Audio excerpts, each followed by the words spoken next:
Vamos lá, vamos lá, vamos lá. Voltando para a segunda parte da 16ª aula.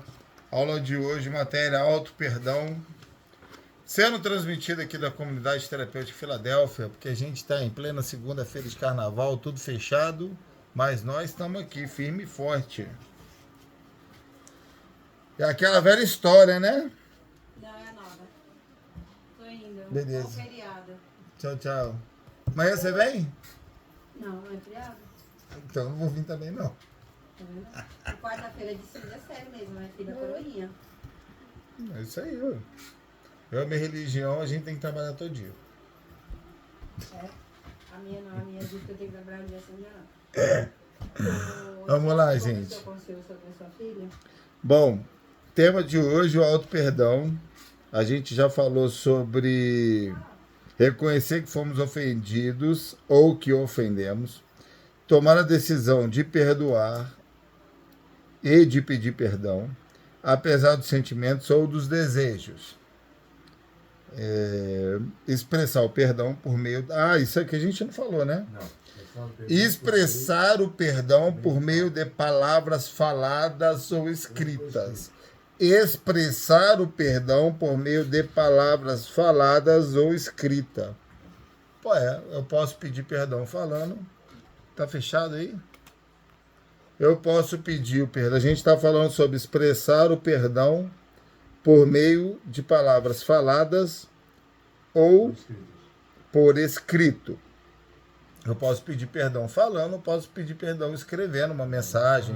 Eu já tive essa situação que eu tinha uma questão familiar com umas pessoas há muitos anos atrás, viu? Muito tempo. Nossa.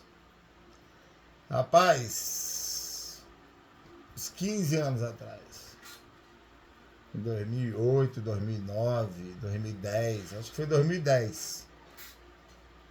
Em 2010 eu ainda bebia muito e acabou que numa festa de família eu acabei batendo no namorado de uma prima minha, que causou maior transtorno na minha família, e por causa dessa atitude eu perdi a minha tia e essa minha prima nunca mais falaram comigo, né? Nunca mais, até hoje, tem 15 anos. E essa minha tia era como se fosse a minha mãe. Ela que sempre cuidou de mim, ela que sempre me deu todo o apoio, né? Então, foi uma perda... Posso falar que foi a maior perda da minha vida por toda essa parte, por toda a causa da drogadição e da bebedeira e do comportamento, né? Foi a maior perda da minha vida, foi essa minha tia, que nunca mais falou comigo. Porém, logo depois do episódio, eu mandei várias mensagens, tanto para ela, para o marido dela, para a filha dela, para o rapaz que eu bati, pedindo perdão para me e assim, o que eu pensava era assim: por favor, me perdoem, porque eu não posso perder a minha tia. A minha única preocupação era que a minha tia voltasse a falar comigo. Mas nenhum deles me perdoaram e ela também não. E foi uma questão que foi muito difícil na minha vida, aceitar isso e principalmente aceitar que o culpado daquela situação tinha sido eu. E aí é o que eu sempre falo, talvez você conseguir colocar na cabeça de uma pessoa que ele precisa se perdoar por ele mesmo ter destruído a vida dele, como faz isso? Como faz isso? Aquela história até da psicologia, né? Eu preciso de conduzir os meus pacientes ao entendimento próprio sobre as circunstâncias que ele causou ou que a vida causou na vida dele. Não tem como eu fazer nada, porque simplesmente foi as minhas atitudes que causaram aquilo. E aí, cara, eu preciso de sobreviver e sobreviver bem, apesar dos danos causados pelas minhas atitudes. Então, a gente tem a fase do luto, né?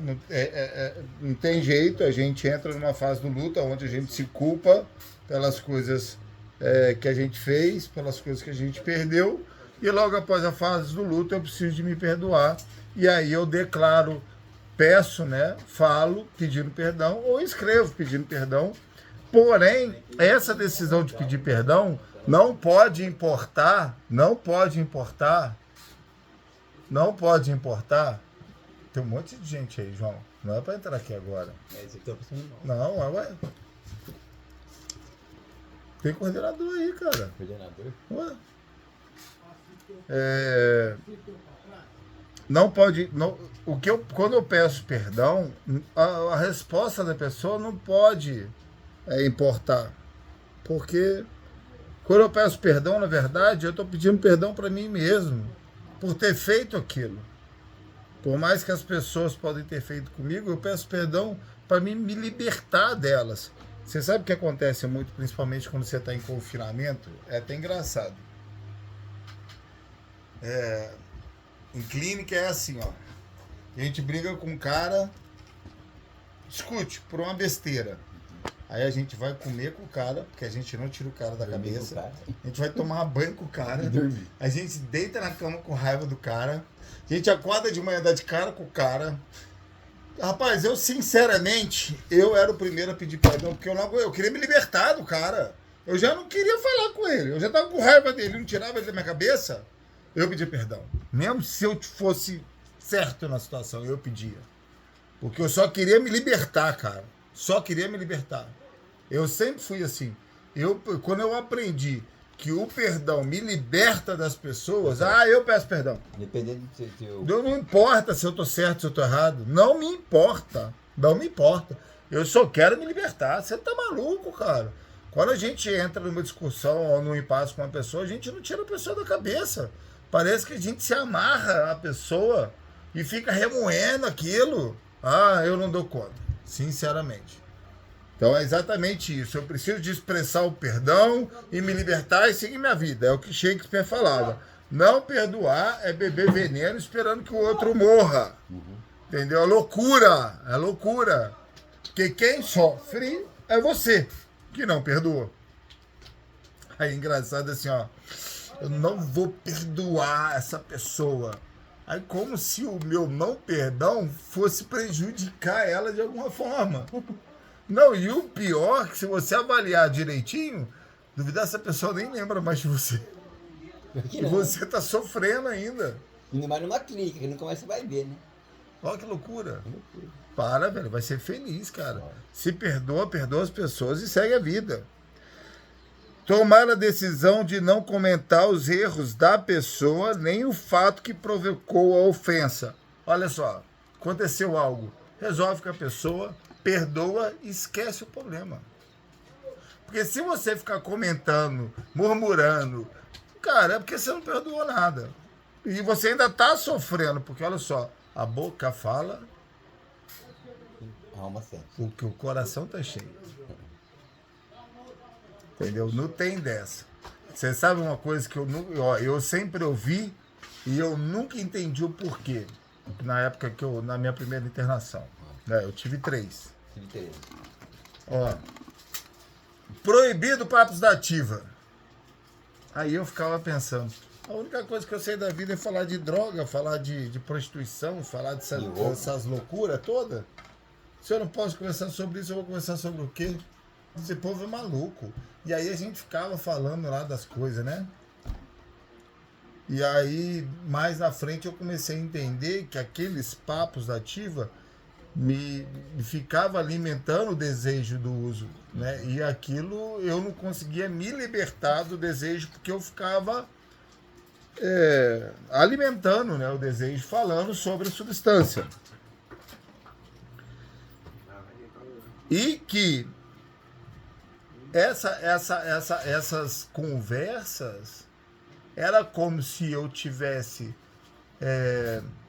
eu me perdoei por tudo que eu fiz, eu entendi as consequências de tudo que eu fiz, mas eu fico falando sobre aquelas coisas como se fossem legais. Glorificando.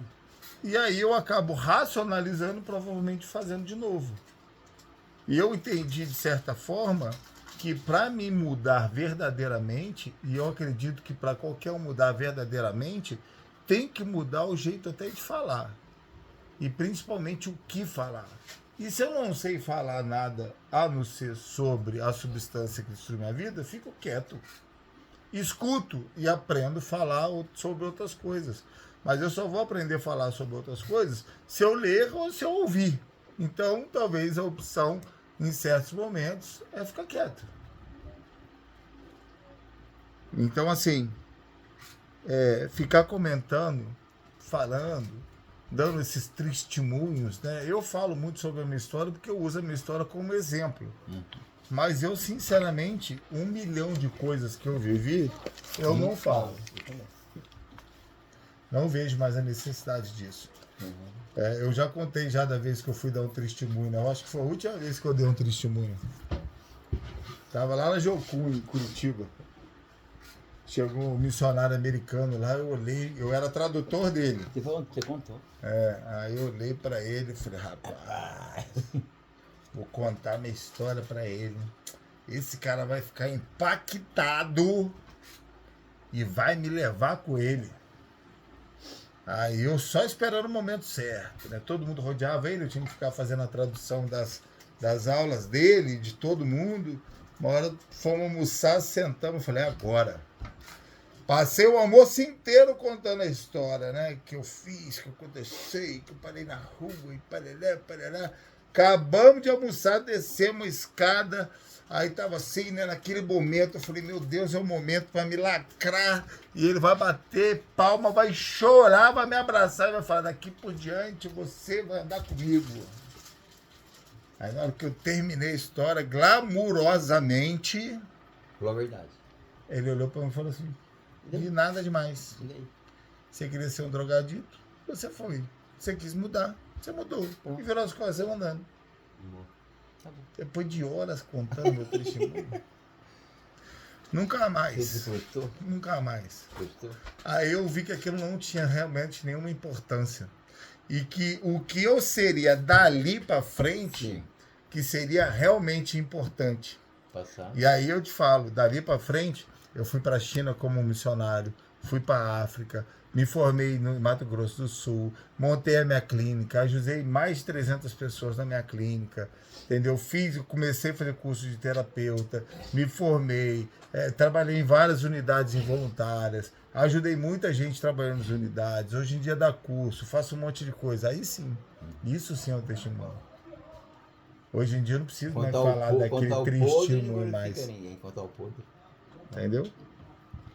Permitir que Deus mude nossos sentimentos e cure nossas emoções negativas. Então, eu sou formado em conselheiro eclesiástico. Então, tudo meu, eu sempre volto muito ao poder superior, que no meu caso é Deus, porque eu acredito que ninguém converte ninguém. Você leva a palavra e o Espírito Santo toca. E aí a pessoa se converte. É a mesma coisa numa terapia. Você você vai ser o guia. Leva a mensagem. Você vai mostrar o caminho. Daí para frente, o desejo de seguir aquele caminho é da pessoa. E aí é o Espírito Santo que vai ministrar na cabeça dela, no coração dela seguir aquilo. Então, assim, eu não sou... a vida fica mais leve quando você não se culpa por tudo. Então, às vezes, eu não me culpo pelos meus pacientes, muitos não firmarem nas primeiras vezes. Sim. Porque eu passo a mensagem. Daí para frente, é o Espírito Santo e ele. O Espírito Santo também pode ministrar e ele faz a opção de não seguir. Mas olha só, a semente foi plantada. A possibilidade de mudar foi plantada. Ele viu que existe uma possibilidade. Talvez naquele momento ainda não seja o momento dele. Sim. Mas eu plantei uma semente que pode crescer mais para frente. E aí, cara, isso já me basta.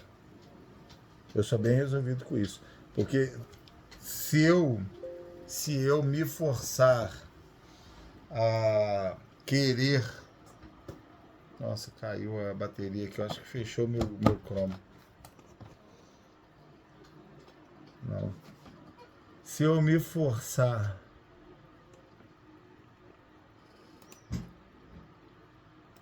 Ah, tá aqui. Se eu me forçar...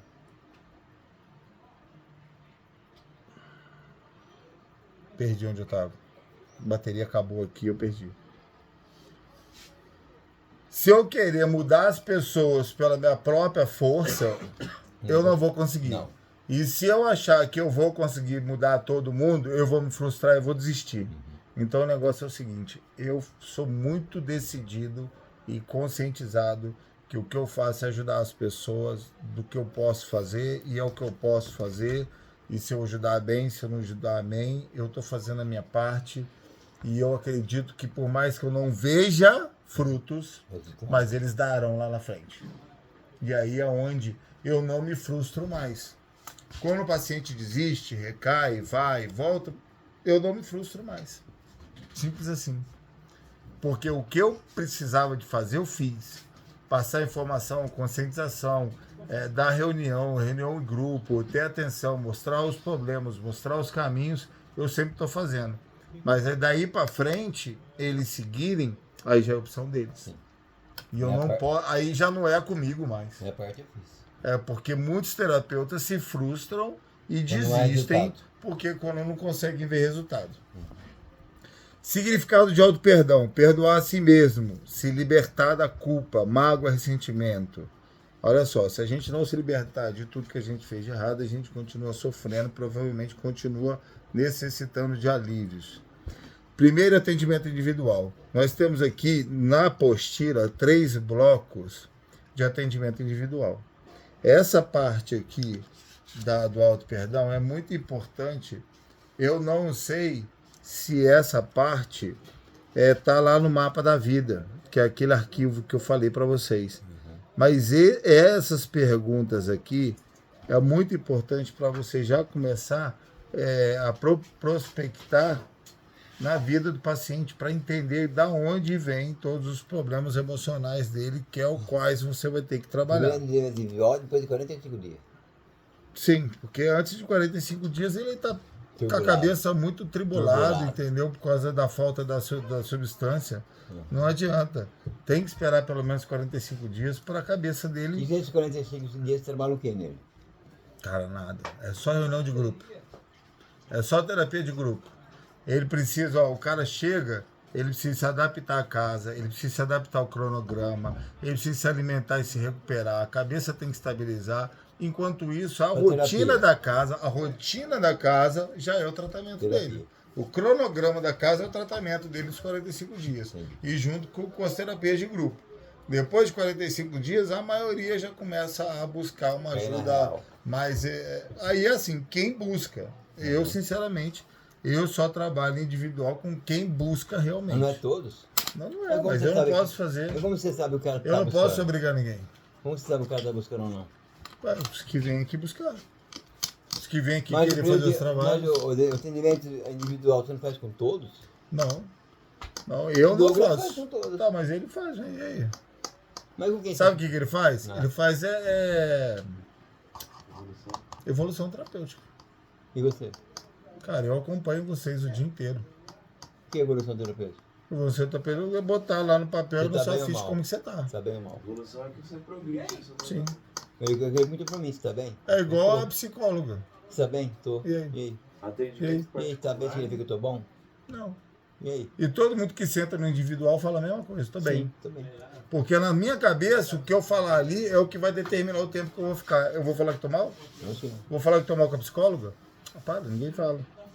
Na verdade, o acompanhamento com meus pacientes é muito mais no campo, diariamente, com conversas esporádicas na hora que eles pedem, do que atendimentos individuais obrigados. Mas você faz atendimento individual? Sim, claro que eu faço. Eu faço com todos vocês o dia inteiro, vocês não percebem, não? Não. Ah, mas eu faço. Entendeu? Mapeamento de perguntas. Então aqui tem uma série de Quantas perguntas. perguntas são? Tem um monte de pergunta, né? Como era a família na infância, foi o que eu falei para vocês. Olha só, isso daqui, vocês vão ver que já é determinado para a parte familiar. Por quê? 90% é trauma familiar. Então já vamos na maioria. Entendeu? Porque aí já pega a probabilidade de eu acertar é muito maior. É. Então, ó, como era a família na infância, se era uma família funcional ou uma família com problemas, pais separados, se era um usuário de drogas, como era na escola, tinha problemas, era funcional, disfuncional nas aulas, traumas da infância, quais são. Faça perguntas diretas do que ele lembra de 1 a 10 anos de idade, que isso é muito importante, porque geralmente onde tem os traumas piores, que geralmente encadeou o uso de substância, é nessa fase da infância que aconteceu alguma coisa. Qual foi a primeira vez que usou? E aí, ó, de 1 a 10 anos serão os familiares. De 10 anos para frente, a gente já começa a rastrear os primeiros resquícios do começo do uso da droga. É quando fumou cigarro, quando tomou vinho, quando tomou uma menta, aquelas bobagens que todo mundo começa, né? Cerveja, e aí foi progredindo. Aí, segundo bloco, né? De 10 a 20 anos. Se usou droga, em que fase, se fazia esporte, como era antes de usar droga, aí você mapeia como era antes de usar droga. Por que é importante isso? Porque aí você consegue descobrir quem era a personalidade, quem era para ser aquela pessoa, né? E o que ele se tornou depois do uso. Porque o uso realmente corrompe todo o caráter e todo o comportamento de todo mundo. Então você precisa ter uma ideia para você trazer essa pessoa de volta a quem ele era. Provavelmente é o que vai fazer ele se manter limpo também. Geralmente as pessoas... Aconteceu comigo, né? Eu sempre fiz esporte a vida inteira. E aí quando eu tive o meu problema, eu parei, claro. Quando eu entrei em recuperação, foi a primeira coisa que eu voltei a fazer. E eu parei de fumar cigarro por causa do esporte. Não foi por causa de entendimento que aquilo me fazia mal, de saúde, ou que me levava a gatilhos, né, da substância. Na verdade, eu parei de fumar mesmo porque eu praticava esporte e aquilo estava me atrapalhando. Por mais que eu fumei algumas vezes depois disso, mas nunca mais... foi uma coisa constante, assim, de 2 maços de cigarro. Nunca. Já comprei um cigarro e nem fumei ele todo. Você fuma um de vez em quando? É. Fuma um de vez em quando. Muito de vez em quando. Raramente. Sinceramente, hoje em dia eu não suporto mais o gosto nem o cheiro. Mas fumo. Não, muito Tá falando de raramente. fumo? Muito raramente. Cara, eu fumei um cigarro há 2 meses atrás. Um cigarro que eu joguei fora metade, foi horrível. 2 meses atrás? Foi. Não, mês passado. Foi quando eu cheguei. Entendeu? Eu cheguei, tava com a cabeça cheia de problema. Aí comprei um cigarro que eu fui dar para os meninos, eu acabei fumando meio, que Deus me livre. Nossa, nunca mais botei de novo. Mas é uma coisa que eu não tenho mais problema. Igual bebida, eu não tenho problema com bebida. Eu não tenho. Mas só que a bebida, uma hora acaba você bebendo mais que deve, e aí pode me causar problemas que pode me levar ao uso de substâncias que eu tenho problema. Então, assim, eu não vou botar minha vida em risco. Entendeu? Se eu tomar uma cerveja, eu tenho que tomar uma caixa? Não. Eu tomo uma cerveja. Eu tomo. Porém, não é todo dia. Pode dar ruim. Então, para que eu vou me arriscar? Pode ser que um dia, num calorão desse, eu tome 5 e o álcool suba para a cabeça e aconteça alguma coisa que me destabilize. Aí eu estou alcoolizado, desestabilizo, ferrou. Já era. Então eu não corro risco. Entendeu? É uma opção que eu fiz de me proteger. Simples assim. Então a gente precisa de rastrear lá na vida do paciente o que ele fazia antes, o que ele fazia depois. Aí depois, no terceiro bloco, como ele era de 20 a 30 anos. Se existiu relacionamento, casamento, separações, se voltou ou se conseguiu ainda fazer esporte, se formou ou concluiu o 2º grau. Você está vendo como que é importante? Esse negócio do 2º grau é importante, gente. Fez faculdade, concluiu. Quantos relacionamentos foram desfeitos? Como foi o fim do uso das drogas, o fundo de poço, e aí vai. E aí, cara, olha só com esse questionário aqui, você já tem um mapa já para trabalhar o cara. Só com esse aqui, ó. Coisa aí de deve ter umas 30, 40 perguntas. Você já tem o mapa do cara. Você já tem. Se ele responder sinceramente essas perguntas, aí você, depois de tudo respondido, você vai começar a trabalhar bloco por bloco para resolver todos os traumas, resolver tudo que tem que resolver, trabalhar o perdão, pedir perdão, aí trabalho o 8º passo para ver onde dá para fazer reparação, onde não dá para fazer reparação, né? E aí até chegar ao uso de droga, começar a incentivar a pessoa a voltar quem ele era antes do uso, né? Para pular essa fase do uso e continuar a vida que deveria estar tendo, né? E foi prejudicada por causa da fase do uso. E aí tem várias questões também, porque a pessoa pode ter tido traumas de 1 ano a 10, que desencadeou todo o uso de substância compulsiva e obsessiva. Porém, esse uso de substâncias compulsivo e obsessivo gerou outros traumas, outros problemas. Que aí, cara, vai ter que ser resolvido. Não tem jeito. Mas dá para resolver os de agora e deixar os passados? Não, não dá. Eu tenho que ir lá na infância resolver tudo que veio de lá, resolver meus problemas da adolescência e entender o porquê que meus relacionamentos estavam tudo falindo. Talvez quando eu entendo quem eu era na infância, eu começo a entender por que meus relacionamentos não funcionam. Quando eu entendo que talvez eu esteja sendo reflexo de um relacionamento dos meus pais, por isso que meus relacionamentos não funcionam, porque geralmente e aí eu preciso de mudar. E aí é onde vem os princípios. Sem mente aberta, sem boa vontade de querer mudar, sem honestidade, humildade e aceitação, filho, você não vai a lugar nenhum. Não vai a lugar nenhum. Infelizmente, cara, vai ficar nesse ciclo compulsivo, obsessivo aí de casa de recuperação, vai, volta. Aí vem, se trata, arruma uma mulher, vai, casa, arruma um filho, aí tudo desaba, e aí recai, volta para casa de recuperação, se levanta, vai, arruma outra família, outro filho, outro trabalho, cai tudo de novo, e aí vai. Simplesmente porque você não sabe passar daquele ponto. Você sempre só chegou até ali. Porque como você não resolve os seus traumas infantis, e provavelmente é aquilo que te bloqueia de não você prosseguir na sua vida, daquele ponto que é onde sempre você recai, você, na hora que chegar ali, você vai recair. E aí a gente encerra o tema sem tempo, né, de resto para falar, mas eu acho que eu vou falar um pouco sobre o síndrome de pensamento acelerado, que não dá para deixar matéria para amanhã. Síndrome de pensamento acelerado. Hoje em dia a gente está sofrendo essa síndrome, né, que essa síndrome é até relativamente nova, porque como o mundo com a tecnologia tem sido tudo muito rápido, a gente começa a querer as coisas também muito rápido. E a gente começa a nos projetar para situações que devem vir em um tempo, e a gente começa a querer essas situações num curto tempo. E não dá. Infelizmente não dá. E infelizmente está muito difícil também de viver com todo esse mundo acelerado desse jeito. Às vezes é realmente muito difícil mesmo. Gente, esses dias eu estava vendo um caso, acho que eu já até falei de uma menina aí, influencer digital aí, não lembro o nome dela.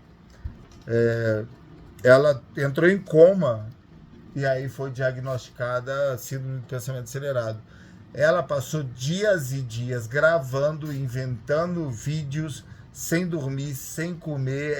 Ela começou a focar tanto no que ela estava buscando que ela esqueceu de sobreviver. Então seria compulsão e obsessão?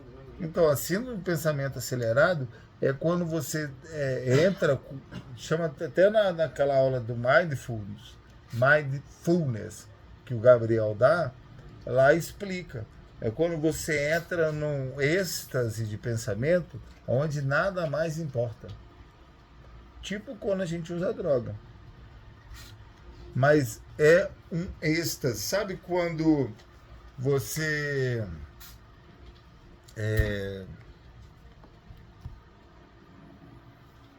faz algo que você gosta e o tempo passa voando? Por exemplo, eu quando eu dou aula, eu falo 2 horas e eu não percebo. Porque é algo que realmente vai automático. Quando eu estou dando palestra, quando eu estou pregando, vai, entendeu? Eu não percebo o tempo. Eu entro Eu entro nesse estágio de mindfulness quando eu dou palestra. Eu não percebo o tempo. E a minha cabeça realmente funciona de uma forma que não funciona de outra maneira. Deve ser tipo como cantor se sente, né? Eu acho que cantor também começa a cantar, dá 2 horas de show, 3 horas de show e nem se liga, né? Que cantou aquilo tudo, né? Deve ser bem assim, no automático, né? Quem toca, quem trabalha com instrumento. Então, a síndrome do pensamento acelerado é a pessoa que entra num foco que já vai prejudicar ela. É como se fosse o mindfulness é uma coisa que é um foco, mas não prejudica. Quando você entra no estágio de foco, é para um trabalho, por algo que você tem que fazer, porém é um tempo equilibrado e sem nenhum dano, né? Nem de saúde e nem físico, espiritual ou moral.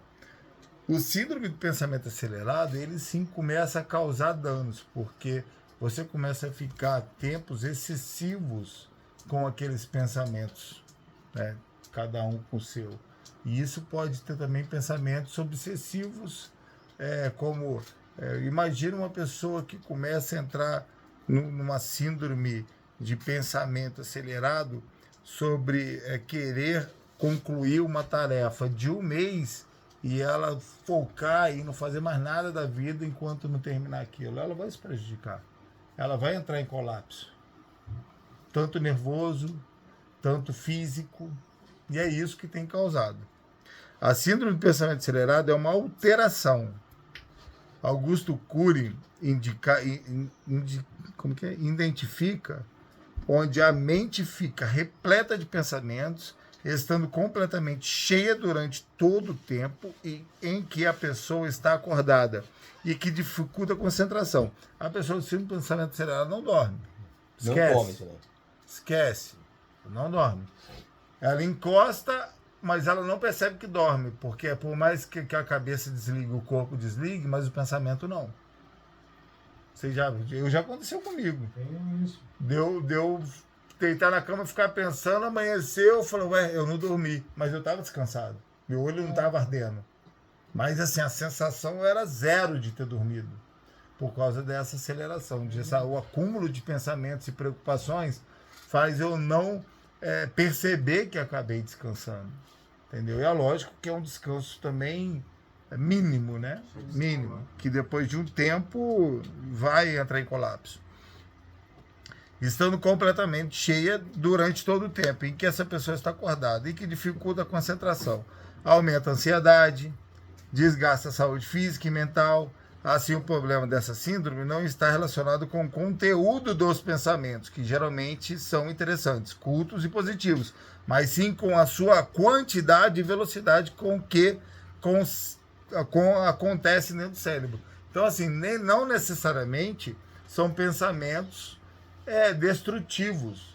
Muitas vezes são coisas boas, porém, em excesso acaba gerando um problema. Principais sintomas. As principais características de uma pessoa com síndrome do pensamento acelerado incluem ansiedade, irritabilidade fácil, insatisfação constante. Além disso, também é comum a sensação de que 24 horas do dia não é suficiente para fazer tudo o que deseja. Eu já passei muito por isso. Na época já teve época de eu trabalhar muito e que eu falava, 24 horas um dia não dá tempo de eu fazer tudo que eu queria fazer. E aí eu trabalhava de 7 da manhã às 10 da noite e eu achava que eu não estava dando conta de fazer tudo que eu tinha que fazer. E acabou que eu tive um burnout, tive um surto horrível, fiquei muito nervoso, tão nervoso que eu comecei a gritar e assim, me senti mal e comecei a faltar ar, parecia que eu ia ter um troço. E aí eu pedi demissão do lugar que eu trabalhava, porque era demais da conta. Era sobrenatural a quantidade de serviço que a gente fazia. Eu fiquei fazendo esse serviço por 6 meses. Mal dormia, mal comia, mal tinha folga, era assim, absurdo o trabalho. Entendeu? Então, assim, tem certas coisas que quando a gente vê que vai causar dano, a gente tem que se livrar. Como é feito o diagnóstico? O diagnóstico de síndrome é feito pelo psicólogo ou psicanalista, com base nos sintomas relatados da história que essa pessoa apresenta. Mas a pessoa também pode responder a um questionário para ajudar a identificar essa síndrome mais rápido. Como tratar a síndrome do pensamento acelerado? O tratamento contra a síndrome do pensamento acelerado deve ser orientado por um profissional, como psicólogo, terapeuta, psiquiatra e psicoterapeuta. Por exemplo, mas geralmente é feito com a adaptação dos hábitos da vida, devendo-se procurar incluir várias pausas durante o dia para fazer atividades físicas, frequentemente, ou incluir pequenos momentos para ouvir músicas ou ler um livro, sem estar pensando em outras atividades. A pessoa que tem síndrome de pensamento acelerado, geralmente ela tem um foco numa atividade, ela não faz outras. Então, como tratar? Ensinando ela que ela não pode passar uma quantidade de tempo absurda fazendo a mesma coisa ou pensando sobre a mesma coisa. Ela precisa se policiar de tempo em tempo, ela quebrar essa rotina fazendo outra coisa. Para ela não começar, porque esse tempo vai aumentar cada vez mais, até causar um dano na vida dela. E ainda é aconselhado evitar longas jornadas de trabalho. Já aconteceu comigo. Eu ficava. Na hora que eu vi, eu estava trabalhando demais, uma hora eu entrei em colapso. Fazer as tarefas relacionadas com o trabalho durante o horário laboral e tirar férias por curtos períodos de formas mais frequentes. Uma boa dica é, ao invés de tirar um mês de férias, a pessoa possa tirar 4 ou 5 dias de férias. E cada 4 meses, porque assim... mas aí depende de onde você trabalha, né? Bom, de que modo devemos lidar com o problema? Aumentar o equilíbrio e proteção do corpo é uma tarefa que exige muitos esforços. É possível, por exemplo, adotar uma rotina de hábitos saudáveis. Como eu disse, a pessoa que é diagnosticada por síndrome de pensamento acelerado, ela precisa entender que ela precisa criar uma rotina de objetivos do que ela faz na vida dela. Ela tem que ter horário para trabalhar, ela tem que ter horário para descansar, ela tem que ter horário para tudo. O que acontece também? Geralmente essas pessoas são pessoas com síndrome já de TDAH. Transtorno de atividade, de hiperatividade. Atividade o quê? Não, transtorno, não sei de que, de hiperatividade. São pessoas hiperativas. Eu tenho isso aí. Então, olha só, o que acontece? A pessoa que é hiperativa, quando ela está motivada,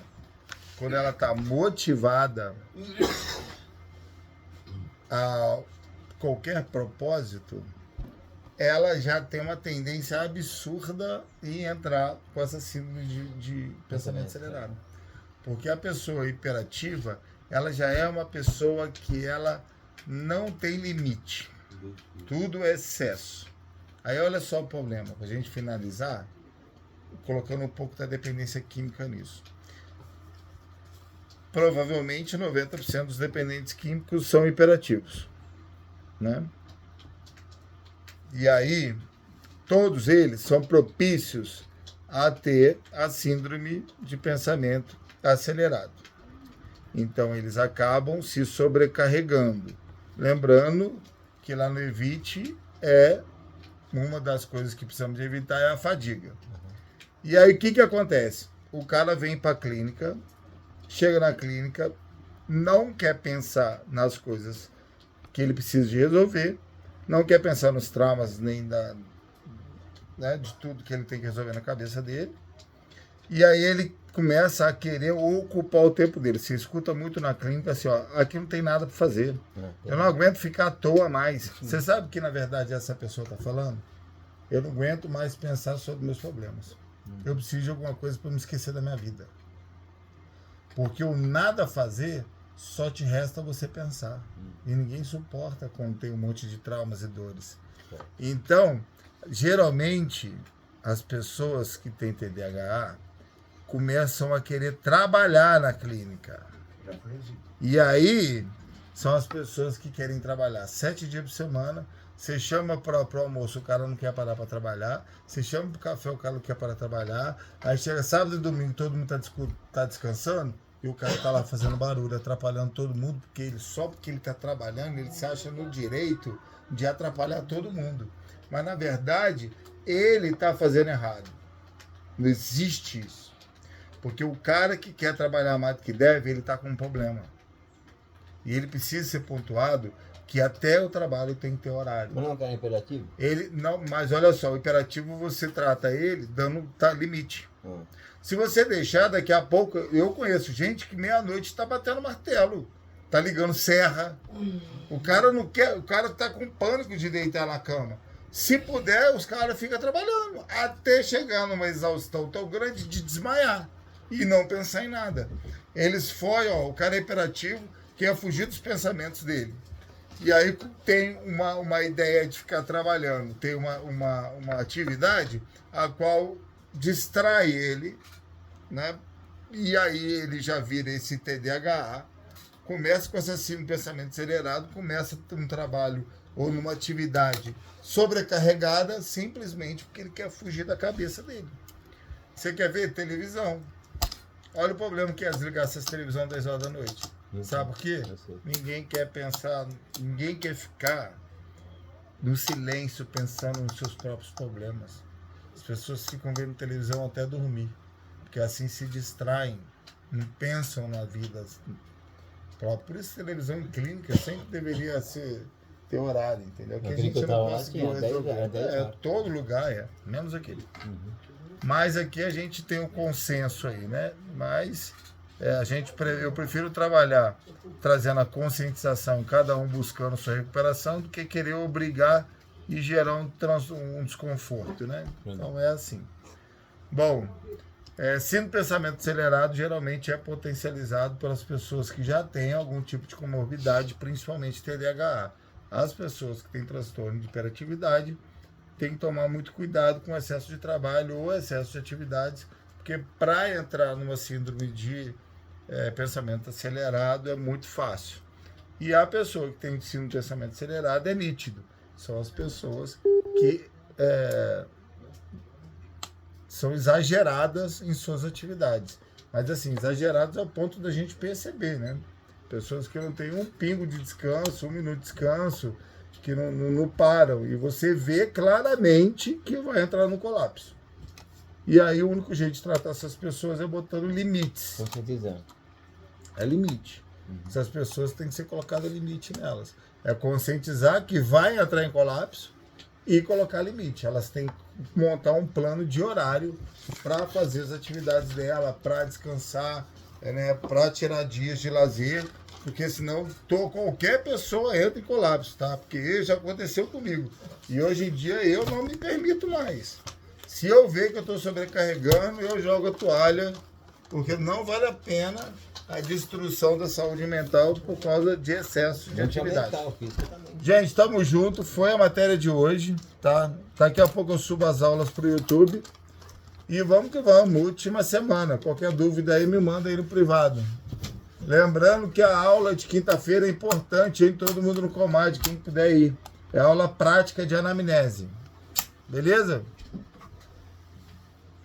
Valeu, Diego. Valeu, Malaquias. Valeu, Thiago.